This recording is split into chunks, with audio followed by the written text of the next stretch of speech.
Motivation. I'm motivated. But what do you do when motivation is not enough? You rely on your work ethic. You rely on your discipline. That's my mentality. Now let's get it. What's going on, everybody? This is Julian with My Mentality Podcast, back again for those watching. Hi, for those listening. Welcome back to my voice. Today we have IFBB Wellness Pro, Devyn Cambre. Devyn, how's it going? Good. Thank you for having me. Yeah, for sure. I'm glad you're on. So, what's going on right now? How's the day going? It's all right now. Just got off of work, so hanging out, going to the gym a little bit. Okay, cool. Same old. That's actually, so I want to discuss your background, how you got into fitness and all that, but just to let people know, so you are a wellness pro. You are 8 weeks out from the Pittsburgh Pro. Yes. You're a full-time nurse. Yes. And a mom. Yes. You do it all. Oh. Yeah, like how it's just life for me. Yeah. Yeah, I mean, I don't think of it as anything special. I mean, I guess that's just how my life is. So, and you work night shifts or what? I work all the shifts, actually. Like, my schedule is the most ridiculous schedule that anyone can have. I work scheduled overtime every week. So I work in a hospital, I work in the emergency room. So we work 12-hour shifts.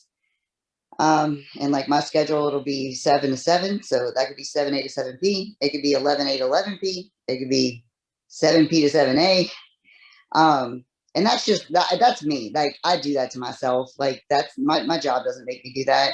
But like, for instance, this week I worked Monday and Tuesday. I was off Wednesday, Thursday, work Friday, Saturday, off a few days. And then next week I work 5 night shifts in a row. Wow. So, I mean, are the times harder? What was that? I said, are the times harder right now with like pandemic going on and everything? Kind of yes and no. I mean, last year was just ridiculous. And then we went through like a period where it was kind of like dead, and then it started picking up again. But I mean, I'll say, like, last year was the hardest year as a nurse that I've ever had. And it's not that bad now, but it's still bad, but nowhere near what it was last year. Right. So, and last year is when you got your pro card. Yes. You were going through the hardest period of your job while prepping for a show and winning your pro card. What in the heck was that like? I don't know. I mean, I think last year, honestly, I was running on autopilot. I mean, not only was it the hardest year of my career, it was the hardest year of my entire life. I was also going through a divorce, and I mean, my son at the time was only a year old when I started prep. So, I mean, I had a 1-year-old going through my marriage failing, going through the hardest part of my entire nursing career, and like going through prep. So I have no idea how I did it, honestly. Like I said, I think it was I just kept taking it one day at a time and just doing what I had to do just for that day to make it to the next day. And so far, So do you think that like during that time was prep like the, like savior in that situation? Like, was that your release to get away from that, or did it cause more stress? No, I think definitely I needed prep at that point. I needed to go back because, I had taken time off from bodybuilding to have my son. You go through, I didn't get pregnant easily. We tried for like 2 years, whatever. And so I was going through that and then having to actually be pregnant. And then the whole postpartum period, I dealt with postpartum depression. And I think a lot of, I mean, I never really understood it until I had to go through it myself. But I think a lot of women, especially when they become a new mom, um, like that consumes your life. Like that, and I'm not saying it doesn't happen for dads too, of course it does. But for us, it's like that's what you do. As women, you're the mom, you're the caretaker, you have this brand new baby, and you know, trying to breastfeed and stuff like that. I was just overly consumed by having a child, and I had a lot of anxiety along with it. So for an entire year, that was my sole purpose. And I think I kind of lost like who I was, because that was it. I was just a mom. Before that, I was a nurse, I was a wife, and I lost a lot of my identity, I think, by being all these titles. And going back to bodybuilding was something that I did for me. And I think it definitely is something I needed at that time. Got you. No, that makes sense. Well, it makes sense. I know nothing about postpartum depression, obviously, but it makes sense that, like, as far as the titles go, because I think that a lot of people get caught up in that mix, like you said, of it's I'm this, I'm that, I'm this, especially moms. Like, I come from a single parent home. My mom was everything. She was dad, she was mom, she was the disciplinarian, she was the nurturer, and all of that. That's a lot of hats to wear, plus provide and feed and do all those things. So I know what you're saying, but props to you. I always call y'all superwoman. Y'all are the super women of our generation, for real. So how did you get into fitness? I've always been an athletic person. I did competitive dancing, competitive cheerleading my entire life, all the way through high school. Went to college, didn't do anything athletic once I got into college. Started, partying, doing that sort of thing. It, things got a little out of hands. I quickly became an alcoholic, and whenever I got sober, I, go through the 12-step program stuff. They always tell you, oh, find a hobby. Right. You need to find something to eat up that time that you were using to drink, to prepare to drink, going out, stuff like that. So I started looking into getting back into something fitness related, some kind of physical activity, just for the mental aspect of it and the physical aspect of it. And I did a couple of little things. I did marathon training for a little while. I have no idea why. I hate running. I guess it required zero thought process. So I'm like, I guess I can like run a marathon because you just got to run. Right. But little did I know there's a lot that you need to know about running. It's not that simple. So I did that for a couple of years. I ran a 5K, then ran a half marathon. Was not going to get a marathon. I could tell you that. I did half marathon and I was like, I can't do that twice in one day. 13.1 is enough for me. So switched over to CrossFit. Got a back injury a couple of years in doing CrossFit because I'm a very competitive person. And we had, I was one of the stronger girls at my gym, especially for being new to it. And they had a new girl that came in. Her weight started catching up. And I'm like, oh, wait. I'm like, hold up. I was just like, no. I'm one of the stronger people. So here I go trying to keep up with this girl who just started, and I wind up injuring my back.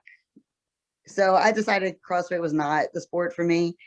To be that competitive and to do that kind of workouts without like using your better judgment was not a smart idea. So that's kind of how I switched into bodybuilding. Okay. I had a girl that I was friends with who competed. She was a bikini pro. I loved the way she looked, and I was like, I want to look like that.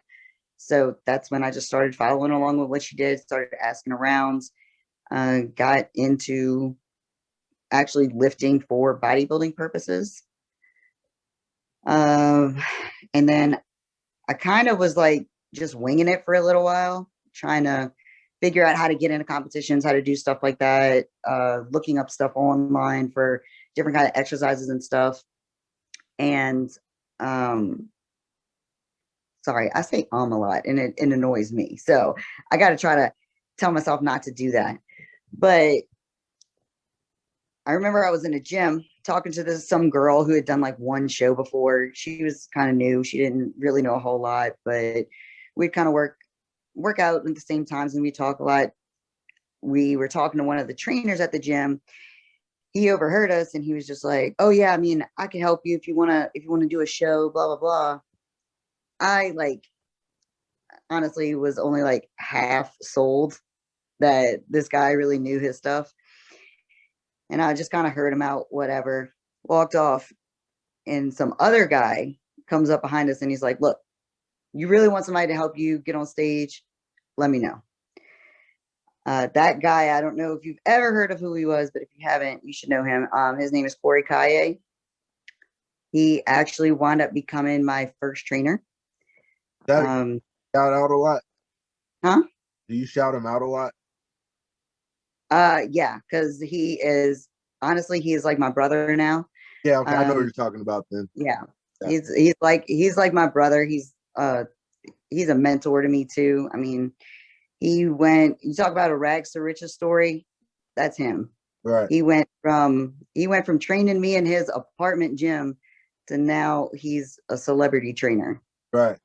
And so that's how we got started with competing. And he didn't really know jack about prepping girls. You know, he did well for himself. He was like one spot away from pro card when he competed in bodybuilding. And so it was a learning process for both of us. But, you know, I won my very first show, my only show that I've ever won first place. Right. Was the very first show I did. Okay. And from then on, it was just like I caught the bug and that was it. I was sold. Like, that's what I do. Right. So they one of the things you talked about was the addiction, being addicted to alcohol. Mm-hmm. That was in college. I mean, looking back, going through recovery, doing a lot of recovery work and soul searching, and I realized that it started before then. Okay. But of course, I would have never known at the time. But yeah, it started early on, probably like back in high school. Okay.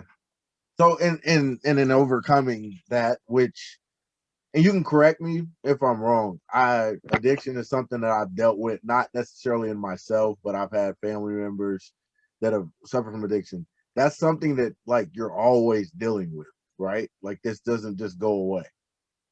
Correct. And the way they that I've come to understand it, and this is just how I see things and the way I believe, is that they always talk about, so, you know, my drug of choice, of course, was alcohol. And they always talk about alcoholism. You take the alcohol away, the ism is still there. That's the way it was explained to me before. So the alcohol is but a symptom of inner problems within yourself. Almost every addict you talk to has some underlying mental health issue, whether it be depression, anxiety, or something more along the lines of bipolar, schizophrenia, stuff like that. So it's pretty much, it was a lack of coping skills, you know, for whatever reason. Either sometimes you're just not taught those things. Sometimes you just don't develop them properly. But alcohol was my way of dealing with feelings or things or events in my life that I wasn't comfortable with. And like I said, it didn't, you think of addiction one way as like all these, and that, I think that's why it was hard for me to come to the realization at first that I was an addict or an alcoholic, because my idea of people who were addicts were people living under the bridge. You know, it wasn't a normal person that goes to work and maintains a job and a family and stuff like that. Those were not addicts. Those were not alcoholics. So for a while, I was like, oh, I'm drinking like my friends are drinking. Like, I don't have a problem. Right. But after I got sober and looked back, it was like, oh, I was way worse. I was way far off, or the reasons I drank were a lot different. Um, and of course, like right before I got sober, it was bad.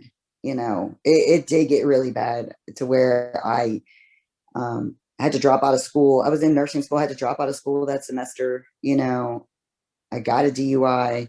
I got in a really bad accident, broke my jaw in 3 places, had to have it wired shut for 11 weeks. Wow. Like it was, it got to that point. So, but like I said, it didn't start that way. Right. And so, yeah, it's something that you deal with because of course, it's going through what I went through and doing the work that I've done. I've found ways to cope with whatever comes out of my life. So I don't turn to alcohol, but it's still, I guess those personality defects are still there. They can still come up at any time, and it's just about keeping them in check. Right. So. Right. No, that makes sense. So, when we're talking about addiction, we're talking about overcoming it. Like you said, there's still triggers there that still happen, or that can still come up, or the isms that you're talking about. So would you say you replaced that with bodybuilding and that's taking it over, or was it more so bodybuilding was kind of like icing on the cake because because I know you said you need to replace something. So was bodybuilding the replacement for the alcoholism? Yeah, pretty much.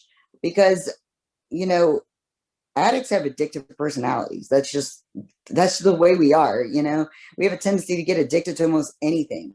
Right. So better to be addicted to, I guess, healthy things, as long as it doesn't go to like a negative place. Because I mean, why do I work 48, 60 hours a week? Because I have an addictive personality. I take things to that nth degree, but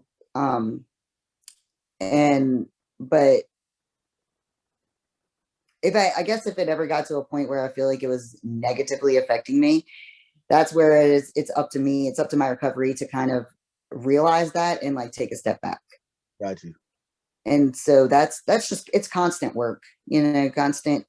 But what was good about bodybuilding for me is, I live in South Louisiana. People drink for everything, Right. everything here. And being somebody who's in recovery, I mean, I've been sober 12 years, so a lot of stuff doesn't bother me anymore. I don't see like alcohol and I'm like, oh my God, I want that so bad. Like that obsession to drink has thus been removed from me. So my issue though, I guess, or what I have a lot of problems with is because so many people around here drink for everything, it's really hard for, I guess, for people to be comfortable with me there, because they feel like they're disrespecting me if they even invite me somewhere where there's alcohol present, or they think that it's going to trigger me if I get invited. So I honestly, I wouldn't get invited to a lot of places once I told people that I was in recovery. Right. And so making friends was hard, Right. friends that wasn't also in recovery was hard, like just with normal people, because they're like, oh, I don't want to, we're going to be drinking, so I didn't want to invite you.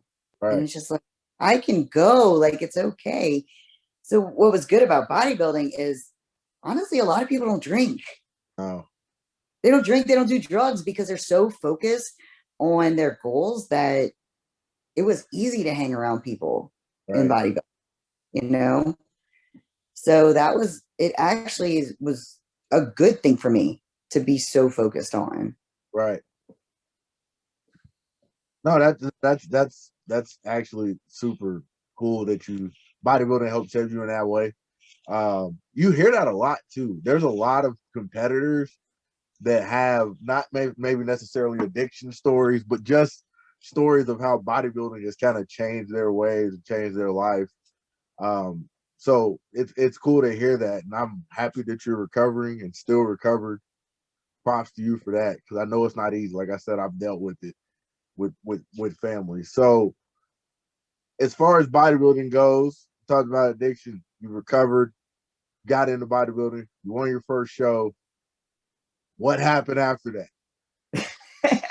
I know it. I like we've talked, and we're on the same team as far as y'all. If y'all probably would realize that, but I know it wasn't just a cakewalk to get to that pro card, which we all who haven't gotten it are wanting to get to. So, like, what was that journey? No. Okay. So I did my first show and I had it planned out. I was going to do my first show right after that, go on vacation because I did my first show in, I think it was Mobile, Alabama. And right show, I was just going to, trek on down to Pensacola and go have my little beach vacation, which is exactly what I did. I did not have a post show plan. I wound up gaining 15 pounds that first week right after show. And when you talk about the complete like mind fuck that was to see yourself like shredded and then all of a sudden, boom, like just explode. So I not only have I did that, like I'm gonna tell you this story. You're gonna laugh, if most of y'all will too. So I'm a foodie, like I love food, right? I did this show. I had bought a hotel room because I wanted to be away from family and all that. Bought it for 2 nights. I'm gonna stay there and eat. So I get done with the show. The first thing I do is drink a 2-liter Mountain Dew, like it was freaking water. Just chug that down.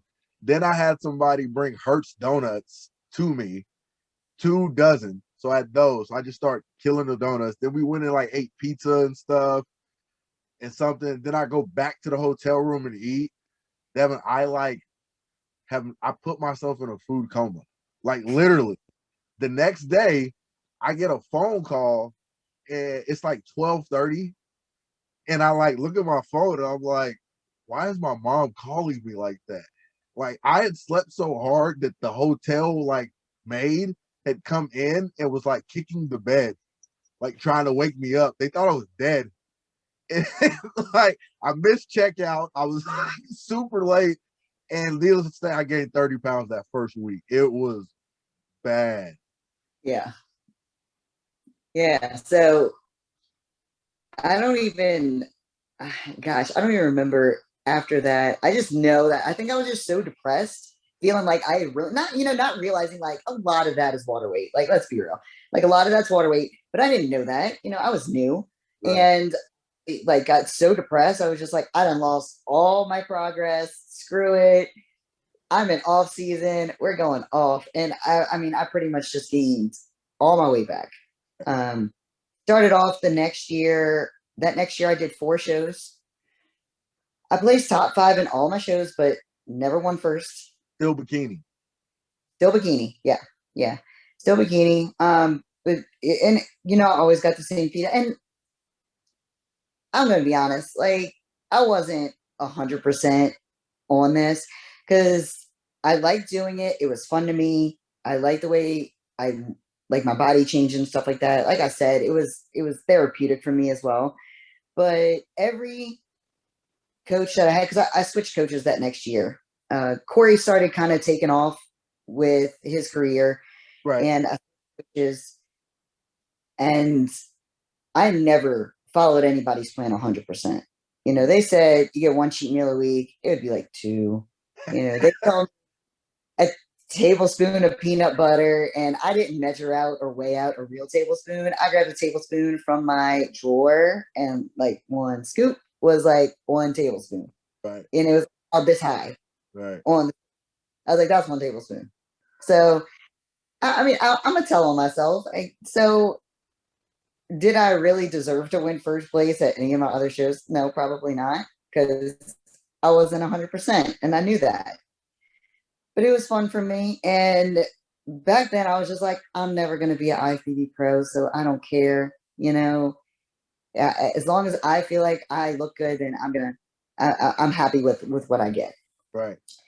So next show, I did a full year. I did 4 shows. I was spent by the end of that year because that was a lot. I did them within a relatively short time frame, maybe like 5 months. I did 4 shows. And after that, that next year, I think that's when we were talking about probably trying to have a baby. Because I started this thing like in my late 20s is when I actually started competing.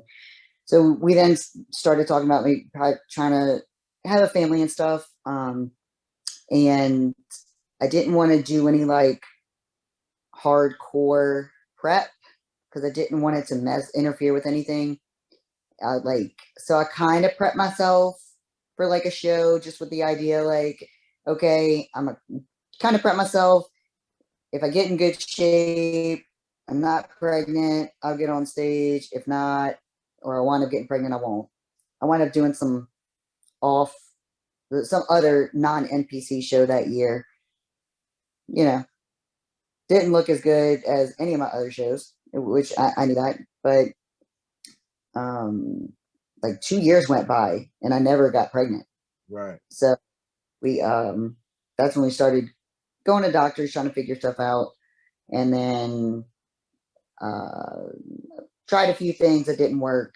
Decided we were just going to put that on the back burner while we had some other life things that we had to get taken care of, and we were going to revisit it. And while we were in that kind of waiting period, I did wind up getting pregnant on my own. So then that was another, like I said, 2 years off from the stage, being pregnant, being a new mom, and then that led me all the way to beginning of last year.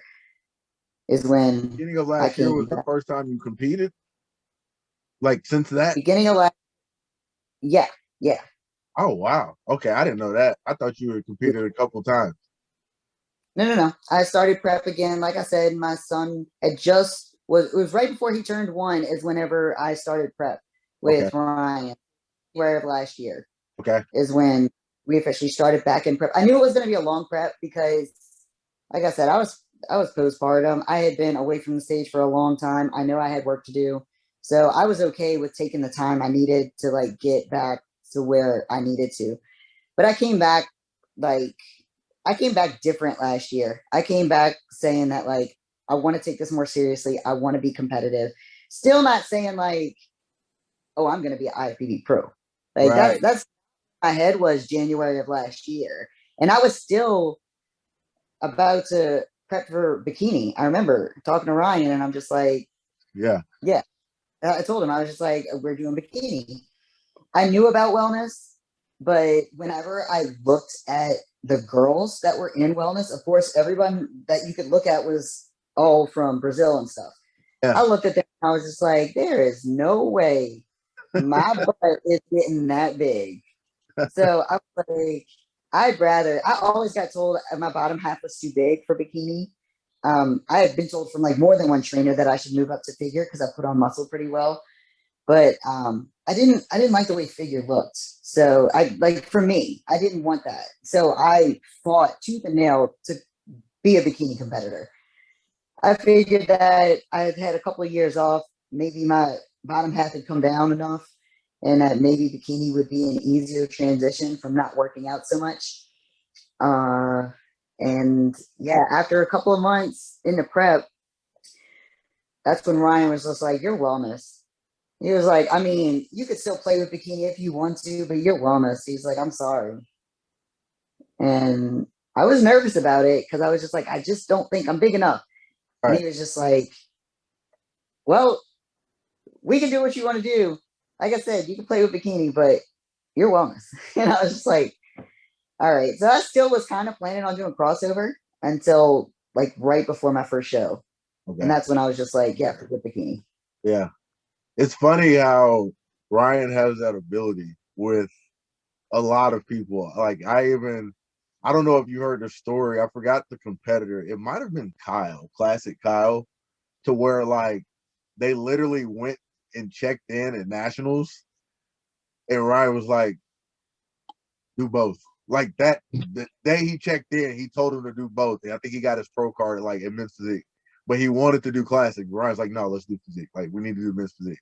It's crazy how he's like able to figure that out and do it. So yeah, that's cool. So when as far as the wellness division goes, you go to wellness, you don't win the show, right? You don't win your first show. Don't win your second. Nope. Going to third. No third. But then you got your pro card in North America's, right? Universe. Universe. Okay. Universe. So before that, how many shows have you did before you got to Universe? Wellness shows? I did one local show and 2 national shows. 2 national shows. Okay. So all in the same year, right? Yes. Okay. So the first national show, how did you place there? Third. Third. Okay. What was your feedback? My feedback is that my upper body was too big and I was too lean, which we knew that. We knew going in. I mean, I love the way I look personally. Yeah. I thought, I mean, that was like the best I have ever looked in my life. My conditioning was insane. And I remember that morning talking to Ryan, I was just like, dude, I am so shredded right now. He's like, no, we're going with it. We're going with it. It's good. He's like, you look perfect. And I was like, okay. Went in there, not what they're looking for. That was fine though, because wellness was new. Nobody really knew what to do. We didn't know how lean was too lean. We didn't know like how big was too big. So we just went with it. I was happy with the way I looked. Ryan was happy with the way I looked. So we got on stage with it. Interesting.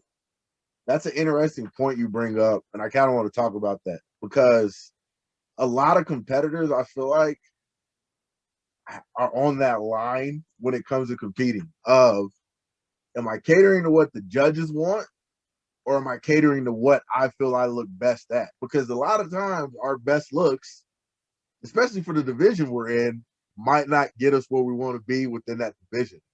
So, like, what was I know you guys changed your approach, obviously, because you had to if they said you were too lean. But how did that mess with you psychologically? Like, was it like, obviously you said you felt better at this one, you looked more lean, that's the look that you liked, but you had to tone it down a little bit to get the pro card. Was that the focus? I'm just trying to go pro now. Yes. I know my best look is here, but I need to cater to what they want. Kind of talk about that because a lot of competitors, I feel like, have that issue.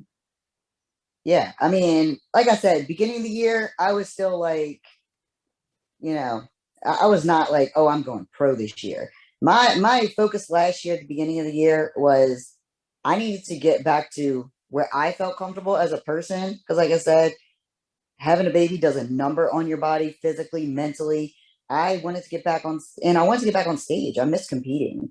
So that was my sole focus. After I did my local show, I was like, oh, I'm going to nationals. I want to go to nationals.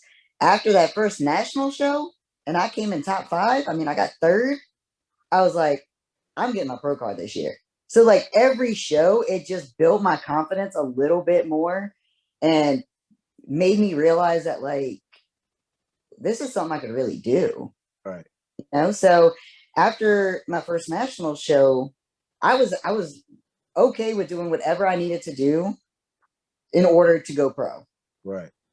So that was my feedback. My next show was only a week later. So I did not have like any time to really make huge adjustments. But you can see like my physique just in a week, like what we were able to do.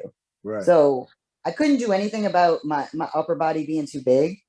So I changed my posing and used my hair to kind of hide my shoulders and my back. Oh. That's how I got around that. And he just fed me for like a whole week. And I pretty much didn't work out at all in order to fit out. And you could tell just in a week's time, like what we were able to do and how we were able to change things. And so my placing wasn't as good that next national show. I came in 4th, but the competitors were much harder. Mm-hmm. So I was proud of that placing because the people that I got up on stage with in my second national shows was just like the caliber was just way, way up there. Right. So worst placing, but I was very, very happy with it because whenever I first got there, I was like, I'm not even going to get cut first call outs when I saw some of the girls I was going up against. And then, I was hoping for top 10 and I got 4th. So perfectly okay with that. And then, of course, same feedback pretty much. I'm still too lean. I still have too much upper body. So once again, stopped working out. So I haven't worked out upper body, but maybe 2 or 3, maybe a handful of times since my first national show. Oh, wow. That's how long I've been trying to atrophy like my upper body because it was just so overdeveloped. I loved my shoulders. I trained shoulders hard because I love the way shoulders look. But then after that, I got that feedback. I let it all go. I don't touch upper body for anything. If I do, like I said, I've done it a handful of times, and it's very lightweight and not a lot of exercises. And so I had about a month or so between that and my last show. Same stuff. Ryan just fed me. He fed the crap out of me. I had almond butter like every freaking meal. It was like like I said, I've said this before. That was the easiest prep I've ever had in my life. I was not hungry. I was doing less cardio. I only did legs. So it was super simple prep going in the universe.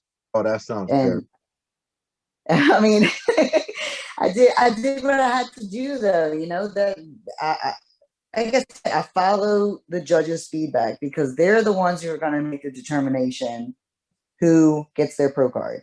So you tell me what to do. I'm going to follow your direction. And if something else, if it doesn't go the way it's supposed to go, it's not because I didn't do what you told me to. Right. So look at all this last year. I look completely different in every single show I did last year. Right. And it was all, like you said, you were getting to that look that the judges want, which ultimately got you the pro card that you were seeking. Yes. Yeah, I think that's important though. Like I said, there's a lot of competitors that are, in a world of confusion because it's like they're worried. And it's not necessarily a bad thing to do, to worry about how your best look is and what your best look is. But we're getting on stage to be judged at the end of the day. And those people who are judging you are all that matters. I don't care. That's any sport. I don't care if you're a gymnast. You know that the gymnasts expect you to land, or the judges at a gymnastic event expect you to land a certain way, and you don't do it. Like, that's your fault. So I get that. But let me ask you this: with the wellness division being as new as it is, there's not really a standard now, especially pro level, right? Like we really don't know what the standard is. So how are you approaching this first pro show that you're doing, not really knowing where there's a line, what they're looking for? Is it back to, I'm not gonna say your best look because we obviously know that would be super shoulders, but is it your best wellness look that you're trying to push? Yeah, I mean, I still, even though I got my pro card, I still got judges' feedback. Right. Because I needed to know, okay, this is what I'm doing. Now I'm going into the pro league. So what do I need to do to be competitive against these pros?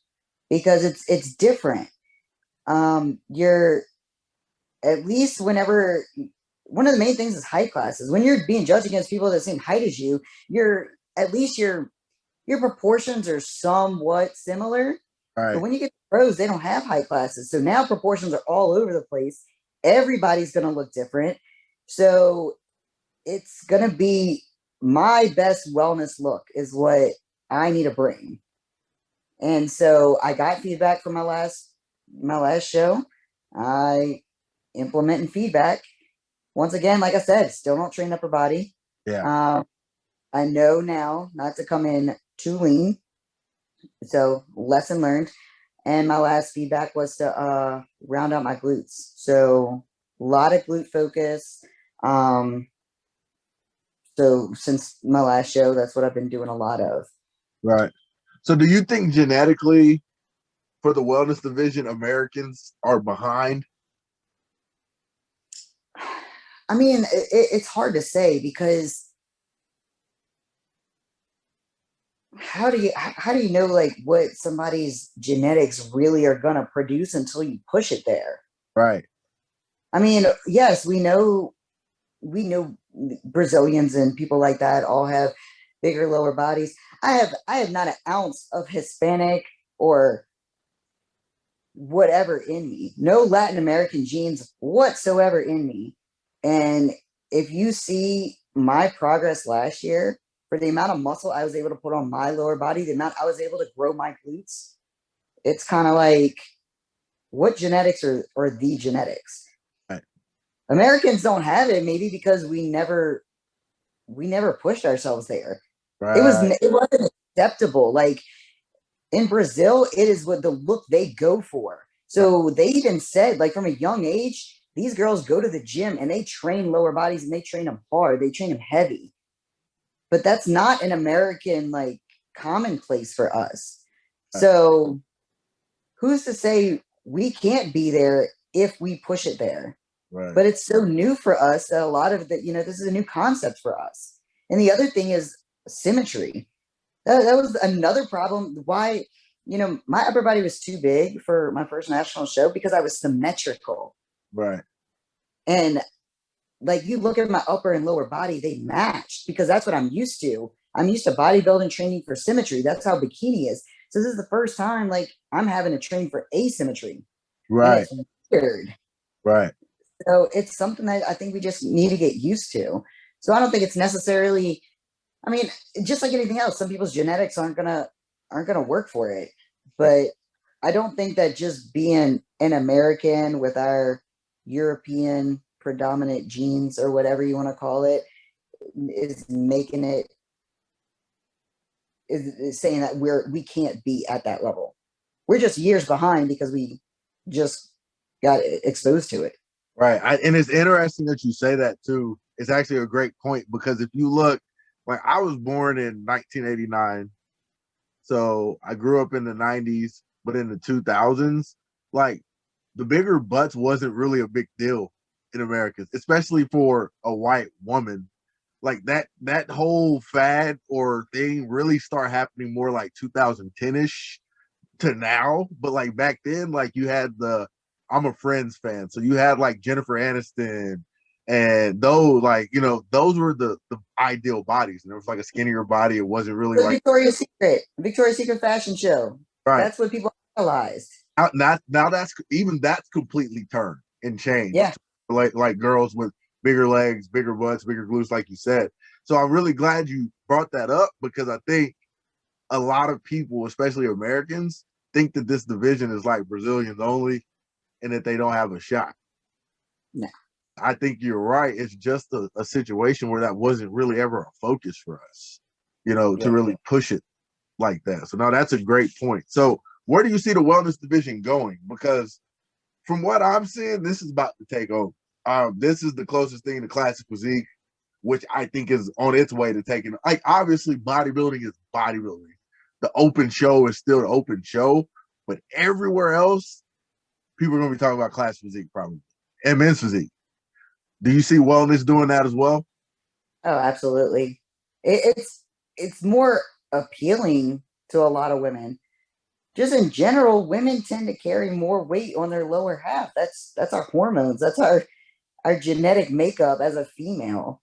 We're born with bigger hips, to birth children. So childbearing hips. yes. And now we don't have to be like, ashamed of like trying to hide that or to try to always like bring it down or like, we get to embrace that and we get to build it. And, it's giving you something, especially, I mean, they do have girls, like I said, there are people who don't have the big hips. But for those of us who do, we have a place now because in bikini, that was, you brought that to bikini and it's just like, oh no, that's not going to work. Right. And so now it's like, now there's a place for people that didn't have a place before. Right. So yeah, I think it's going to definitely explode. And come on, what people don't like seeing girls with big old butts? Like, yeah, I mean, from what I've seen and what I've heard and I've talked to people, it's already exploded. They believe the last couple of national shows, wellness competitors blew out the figure as far as number of competitors at shows, which is kind of mind blowing to me because to me, figure was that for most shows. Like figure was for the girls who were a little bit too much muscle for bikini, but didn't want to go to the extreme of women's physique or bodybuilding. And then within a year, wellness came in and it was like, oh, and so you're getting kind of the COVID year, combination. a COVID year at that. Right. They have so many people who didn't even get on stage this year. Right. So give us like a full year Right. where there's no lockdowns, no restrictions, and people can travel. Give us a full year of nothing. And yeah, I think it's going to be something crazy. They just added wellness to the Olympia, right? Yes. Are you going? That's the plan. That's a good answer. I want to make sure you was ready for that. So that's going to be interesting because how many wellness shows do you guys have leading up to that? They're adding more all the time. Right. When I checked, I want to say there's like 7 in the continental US. Of course, there's like international ones. I'm not even gonna try to get stuck in like Europe going Yeah. to a show. So there's I think like a couple over in Europe. There's some in South America. But as far as like continental US, which I feel comfortable going to those, I think there's probably around 7, but they're still adding. Like, I mean, I have to keep checking the website probably like every week Right. because there's shows that are just getting approved to add like Wellness Pro to their shows. So do you think, and you might not be able to answer this, so correct me if I'm wrong, the Pittsburgh show is going to have some heavy hitters, right? Like we're not just Americans, there'll be some Brazilians coming to that one as well. Yeah, yeah. But they call Pittsburgh Pro like the mini Olympia. Okay. So it is like the biggest like pro show for most divisions. yeah, So we have I mean, a I lot know of that's where girls. they have all the guest posers and bodybuilding. They're like all come there. It's crazy. Yeah, they have a lot of girls showing up. And like I said, it's like everybody's on point. I think last I checked, we have 14 confirmed pro wellness, but that's not even it. I know there's going to be more that wind up showing up. I think total we only have like 40 something pro wellness girls. So that's like Many right half now. the pros of the whole freaking division are going to be there. Right. So do you think the standard will be set by the time Olympia hits as No, far as what they're looking for a winner, or is it still going to be up in the air? no. I think this year's Olympia is gonna say a lot for what wellness is. I don't think there's necessarily going to be a standard prior to that. Of course, there's people that the judges use as like examples of like, so this is an idea of the look we're going for wellness.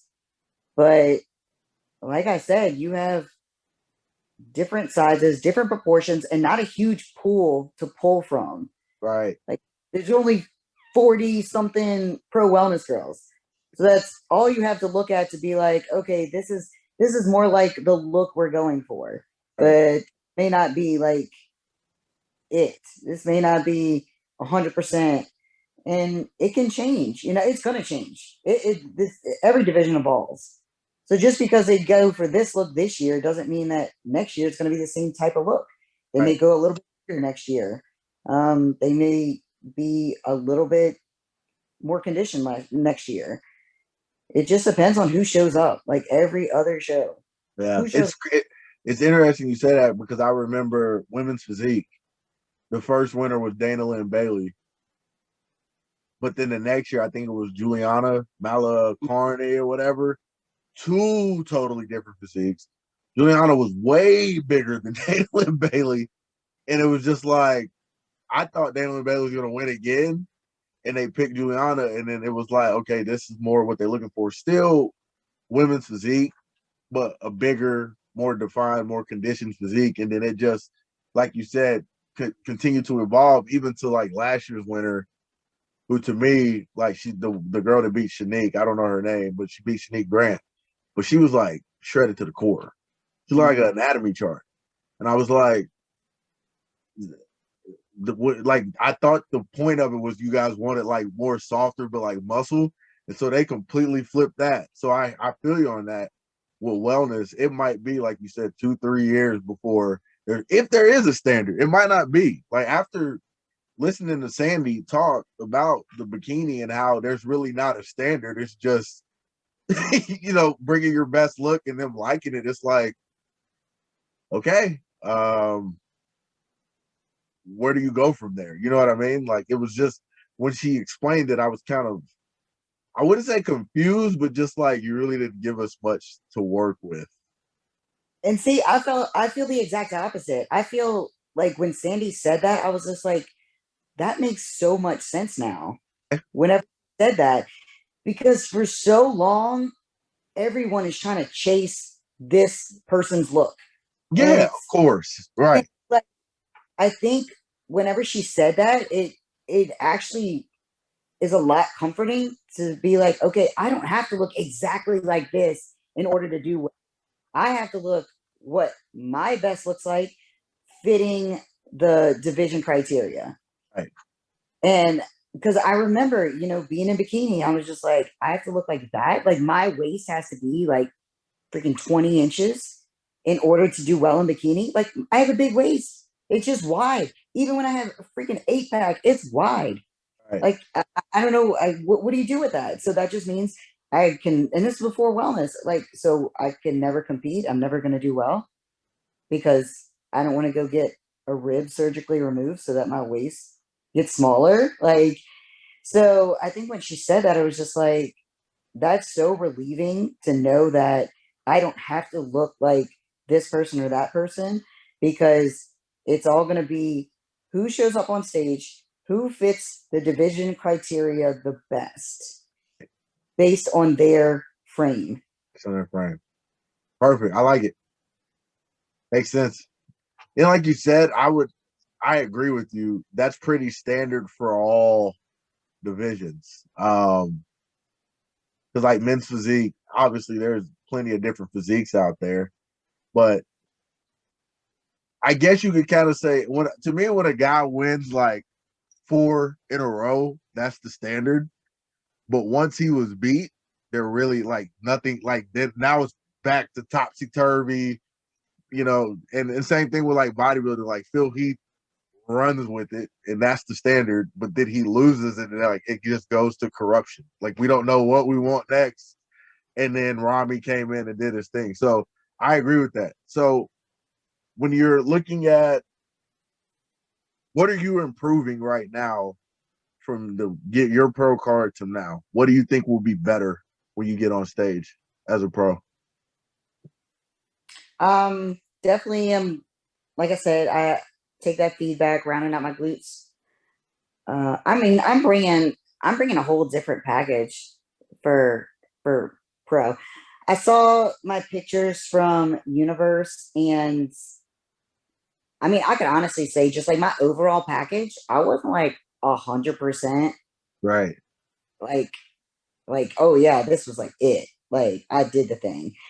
I'm don't get me wrong, super grateful for winning my pro card. But just looking back on stuff, I was just like, man, this could be better, that could be better. Like changing my suit, changing my hair, changing my makeup, like little things like that. My posing, I'm like, yeah, it was good, but it could be better. So as far as my as far as my physique goes, I can only go by what my feedback was. I got my feedback, making the changes that I could with my feedback, and those cards are just it's gonna be how they're dealt out whenever I get up on stage. The other things that I can control that I think can be improved upon, that's what I'm doing to improve upon. I didn't like the color of your suit. You said you did or didn't? I didn't. Okay, so funny story though. That was that was not exactly the color I tried to order. I ordered it online because so I used that same suit for all of my shows last year. And I was prepping originally for a show in June. I found out 4 weeks out that show was getting canceled. Okay. Was that I did not, Junior USA? No, my local show. Oh, your local. Okay. Yeah, it was Greater Golf in New Orleans. And I found out 4 weeks before that show that it got canceled. So I live in New Orleans, so I didn't want to spend money for traveling because I wanted to do a national show and I knew I'd have to spend money to travel for nationals. So the next show in New Orleans was in September. And so this is June or 4 weeks before my show. And I'm like, okay, I got till September. So I had a long time to try to figure out what I was going to do for a suit and stuff like that. And then all of a sudden, they had another show in Lafayette, which was about 2 hours away, on July 11th. Ryan was like, I know you want to do September, but I really need you to do the show in July. I was like, that is 2 weeks away. I was just like, I was planning for a show in September. It is now 2 weeks out. He was just like, can you be ready? And I was just like, can you get me ready? Because I'll do whatever you tell me to do. Right. But I ain't gonna get on stage looking ridiculous just to get on stage. He was like, no, I got you. So I had 2 weeks to prep, to cut down for a show, find a suit, get my posing down. And so I wind up looking online, found this girl in the Ukraine who was able to make a suit, get it shipped to me during COVID in 5 days. Oh. So beggars can't be choosers at that point. And I picked the best suit that I could at the time. So to be honest, it looked lighter on the computer than what I got. When I got in the mail, I was just like, man, this is really kind of dark. That's the only issue I had. I felt like it was so dark with your tan. That was it. Like, that's the only, you literally just spoke what I was going to say. That was it. I was just like, it's dark. Yeah. It did not look like that dark online though. Like, it looked lighter than that. And then, you know how pictures are, lighting is. And then I got it in. I was like, oh man, this is really dark. And I was just like, well, it's custom made. It's here. And my show is now like in, 9 days. So what choice do I have? Right. I'm going to rock. Right. Out. So, and real quick, one of the things that even Ryan has said, as far as like you being a competitor, you're one of the easier people that he coaches because you just follow everything like to the T, from what he told me. As far as, like you said, can you do it in 2 weeks? Yep. Okay, I'll do it. But you just said earlier that you were like a terrible competitor at one point where you were adding almond butter and doing all those things. Where did you flip that switch to get to whatever coach says I'm doing? I'm exact. If you are, you might not be. You can be honest on here. He won't watch, so it's all good. But yeah, like where did you get that type of, I guess, focus to really tap into that? I think it has to do with like coaching styles. Like the very first show I did with Corey, I was 100% on that. I only did like an 8-week prep for that. Very first show ever, 8-week prep. It was hard, but I was of that mindset. Like, I listen to you, and if I do every single thing that you tell me to do, and it doesn't turn out the way you planned, then it's your fault, not mine. So I was all in for that first show. It paid off. I won. But there was something about the way, I guess, our personalities clicked that just made me want to work. It made me want to follow the plan. And honestly, like Ryan reminds me a lot of Corey. Just the way, I guess, the way our personalities interact. Because I've had other coaches and they're just like, I would tell them like, oh, I slipped up or I did this or I wasn't able to do that, or I, bitch, moan and complain about stuff. And they're just like, just keep doing it. You're working hard, you're looking great, blah, blah, blah. And that's not the way Corey works. That's not the way Ryan works. And I think it's more, and it may not be how they interact with everyone, but I get super motivated over disappointing people. Right. Or, but not in like, I don't respond well to someone being overly negative towards me or like talking down to me. Right. But I remember if I would if I would tell, Corey something about how, oh, I didn't do this right, or I ate off my diet, and he would just be like, D, you could do better than that. And that's all it took. Just the fact of that disappointment that I let him down, I was just like, man, like that got me, and it got me back on track. And Ryan he's a lot like that. He's always just like, what you have to do, you can do better, blah, blah, blah. And that makes me just want to just keep doing what I need to do. Right. And so that's just the way it works. So I don't bitch, moan, and complain. He tells me what to do. I do it. And it's on to the next, For sure. Because if I do everything you tell me to do and I don't turn out the way I'm supposed to, then that's on you. That's not on me. Right. Yeah. No, very true. Very true. I tell people that all the time too. I'm like, you can't, because especially with competitors, they've had this like habit. I say that because I did it. Like, you can't blame a coach if you're not following their plan to a T. And people somewhere down the line felt like that was the way to go. So like they'll get a coach, they'll follow his plan maybe to like week, 2 weeks out or something, and they might do the extra this or extra that. If you do that, then you can't blame a coach for the outcome of your show because you did not follow everything that he wrote and told you to do.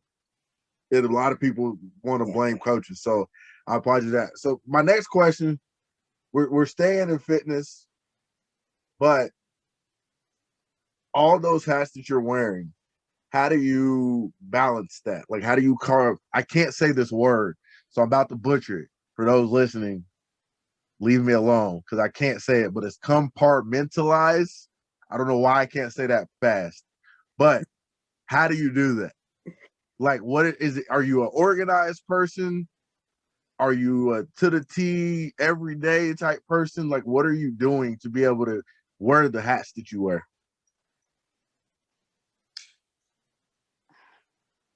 I mean, I'm not perfect. I do this very poorly sometimes. And whenever you do as much as I do, obviously things have to sacrifice, things have to get put on the back burner. I just make sure the things that get put on the back burner are not the important things.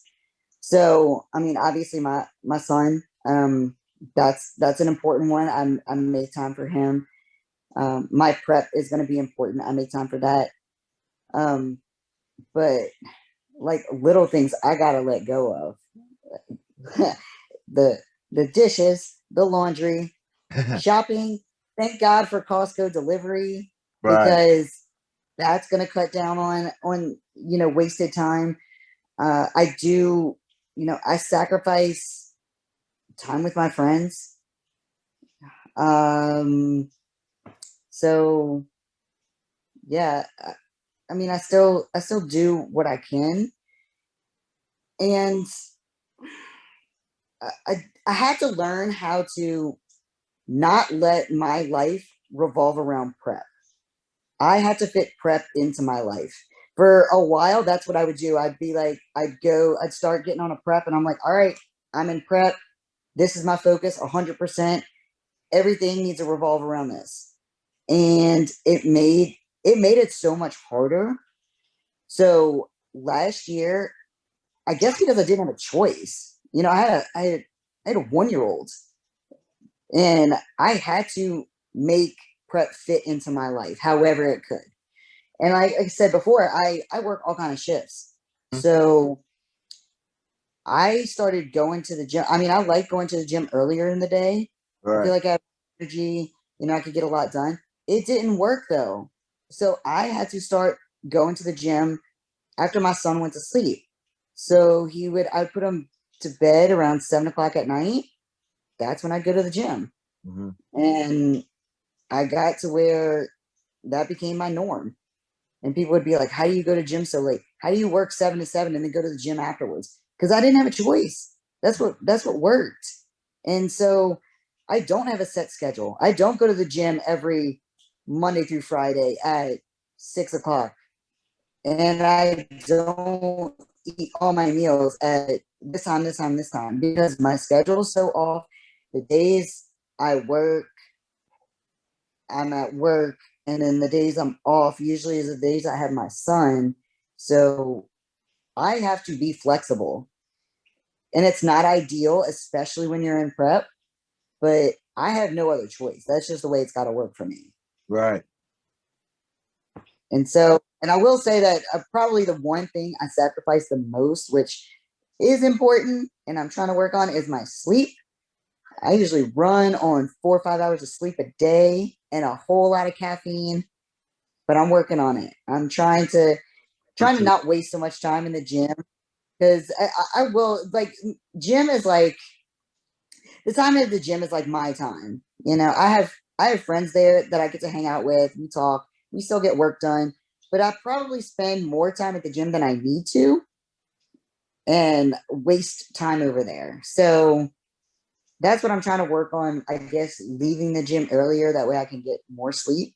Right. But when you work 12 hours and you need to spend, what, 2 hours in the gym, then you got to add in like all the other normal stuff, like, you know, showering, eating, stuff like that.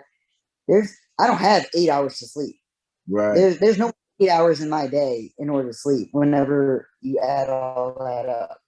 Right. So I work with what I.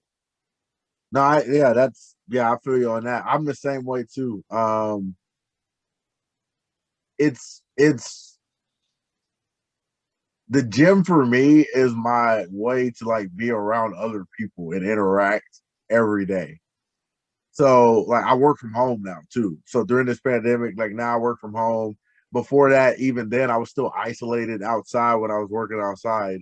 And it's just like when you go to the gym, that's the people you get to talk to, you get to see, hey, what's up? Like, so I feel you, because I started thinking that too. Like I tried to work out in the mornings and that did well for a little bit, but I felt significantly less strong in the morning because I wasn't really getting food digested enough to do it. And on top of that, I found myself rushing to finish workouts because I'm like, okay, if I get up at 4:30, eat. I was trying to eat, which was a terrible idea, so then I tried fasting. But even then, like, I get to the gym at 5:30, it's like and you're trying to get cardio in at the end. It was just like there was just no way for me to get that done correctly.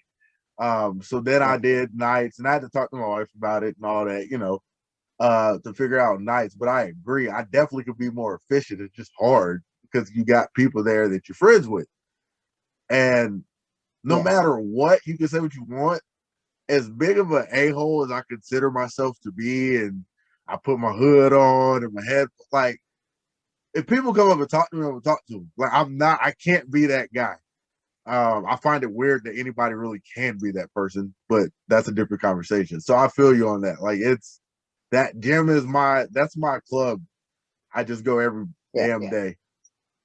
So, future plans, competition wise, we got the Pittsburgh Pro. What else you got going? Like I said, I'm trying to get to Olympia, however, by any means possible. So I'm gonna try to do as many shows as I can this year. Of course, it's gonna be based off of feedback though. Mm-hmm. Pittsburgh is gonna be, that's currently my main focus right now, is doing Pittsburgh. I'm trying not to look too far ahead of that. I mean, if you want to ask for the tentative plan, I would, if you let me, if Ryan wants to let me, I will do every show within the continental U.S. before Olympia gets here, just to try to get my qualification. Yeah, I'm pretty sure Ryan would not have an issue with you running the gauntlet. That's what we call it. Like, I don't think he would care. But like I said, I don't want to be just getting up on stage just to get on stage. I want to get on Pittsburgh. I want to see how I stand up against all the other pros, and I want to know what my feedback's going to be. Obviously, if it's something that we can fix quickly, then that's what I'm going to do. But if it's something like, oh, you need to put on like 5 more pounds of muscle, then I'm like, yeah, that's not going to happen anytime soon. And so I'll probably have to, take a step back and reassess and figure something else out. Yeah. But ultimately, the plan is Olympia, and we're going to just speak that. playing as Yes. Olympia. I am here lately. I've been talking to a lot of people. Obviously, you saw that, and a couple of people have talked about like the law of attraction or manifesting things in a belief. There's a lot of different definitions. And there's a lot of different perspective and views, but it feels like one of the things that you said was I went to nationals and I got third or second, whatever, and then I went and I got fourth, and then you realize, okay, I can do this. Like I can be a pro. I'm gonna be a pro. So to me, now your work after that is you manifesting like I'm going to be a pro. I'm gonna do this. Everything that I can control to become a pro, that's what I'm gonna do. Do you think your approach changed after you realized that? Do you think your effort and your work and your intensity changed in the gym towards everything once you thought, yo, I can really be a pro? Like, I'm going to make this happen. Absolutely. I've talked about this previously before, but between North Americans and Universe, I think because I wasn't so focused on the training part of it, like the prep and the meals and stuff like that, I started doing a lot of work on mindset stuff. I started listening to a lot of motivational speeches. I started reading a lot of motivational stuff. Like Eric Thomas, that is like my boy. I went from listening to rap whenever I was working out to just putting Eric Thomas on my headphones when I was at the gym. We'll get there one day. That's my goal. Yeah, that positive reinforcement to hear that while I'm working out, definitely like helped me because it gave me a new reassurance and it gave me a new confidence about things that I think I didn't have before. Because I mean, I go back and forth all the time, and it's a day-to-day process for me. I will be on top of the world one day and be like, I'm the ish, I've got this. And then the very next day, very later on that day, I'll be like, oh my gosh, like I'm too big here. I need to lose weight here. Like, where did this come from? Where did my glutes go? Because I feel like they were bigger yesterday than they are today. And it's constant. So, and I think that's part of the sport is that like you're always questioning stuff. So that right there, like I said, I think taking away all the other prep stuff that I didn't have to focus on and reshifting my attention towards that gave me a whole new outlook on things. And so I was ready, like going into Universe. Not to say that I didn't backtrack. Like I said, the night before I was a freaking mess before Universe. I was all over the place. I called like 5 different people being like, why the hell am I even here?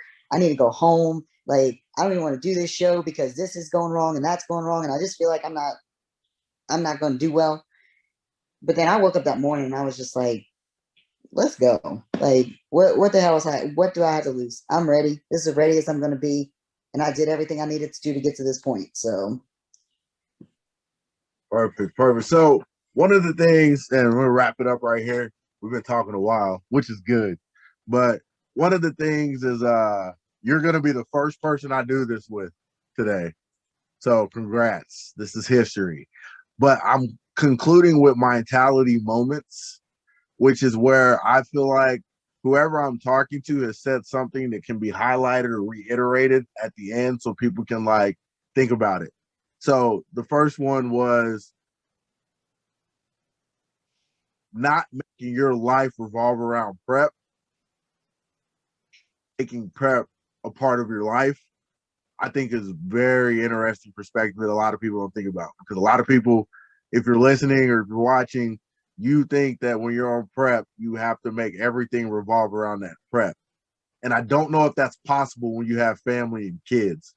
So you saying that was a really good something that I wanted to highlight because I've never heard anybody say that before. You know what I mean? It's more like, oh, prep is here and everything else comes second. That's not really logical. You know what I mean? Like, prep doesn't come before my wife. You know what I mean? Like, if my wife is sick or she needs something, that prep is cut off. Like, I'm sorry. But I do know some people that were able to go through some tough times and stay on prep. But I feel you on that. I really like that. That was important. And then the last thing, which you just spoke about, or not what you just spoke about, but what you spoke about earlier, as far as with the recovery from addiction, you talked about the isms, but you talked about how when you went and looked back, you found that there was different triggers that had started way before just alcohol. And I think a lot of people, when you're dealing with recovery, when you're dealing with addiction, that's a hell of a skill to have, to be able to like self-reflect and look in the mirror and go back and find those things. And I want people to really think about that and hear it, because again, I've dealt with addiction, I've dealt with it, but I've had some depression in my life. I've had some things that I had to deal with. But when I really started to get better is when I looked at the mirror and like analyzed exactly what was going on and where I messed up or what caused what. So when you talked about that, that really resonated with me, because I'm like, that's deep in a really good way. Like that's an educational thing to say to a lot of people. Yeah. I mean, like I said, I mean, I guess going back, like I had to learn that a lot of things that went on in my life, I played a part in. Of course, there are things that. Whoa, sorry. You good? No, all of a sudden my screen just went black. It But happens. yeah, there are things in my life that happened that, of course, I had no control over. Everybody has bad things. Some people have worse things that happen, but it's how you come out of those things that is going to determine how your life is going to pan out. Mm-hmm. So the things that I did have a part in, okay, what part did I play in this? How did I go wrong? How can I fix it? And the ones that I didn't play a part in, okay, it sucked. Emotionally, I needed to deal with it. However, whatever way that, whether it be therapy, whether it be medications, whatever you need to do in order to deal with those things. But then you move on, because you can't be, I mean, you could, but being a victim forever is only going to hurt you. Right. So that was another thing that I just had to learn. I remember, just being upset, going through recovery, being like, but I didn't deserve this. This happened to me and I didn't deserve it. I didn't do anything to bring that upon myself. And my sponsor would be like, okay, you didn't, but how are you going to move forward? How do you move past that? Are you going to sit here and, cry and expect a pity party all the time? Oh, you poor thing, this happened to you. You think bad thing doesn't happen to other people? So you could sit here, you could drink about it, you could throw a pity party, or you could find a way to deal with it and move on. And that was huge for me. I was not happy about it at first, because I wanted, I guess I wanted some kind of payment for what I had to go through. Right. But in the end, like, you might not get that. The only thing you're gonna get is yourself, your feelings, and your life. So you have to learn how to take those bad things that maybe you didn't deserve and move past it. Right. Make something better from it. Yeah. I like it. So, Devyn, thank you for joining. This was fun. It was good to hear some different perspectives. It was good to hear about, you're recovering from addiction, your thoughts on wellness, your approaches to preps and all those things.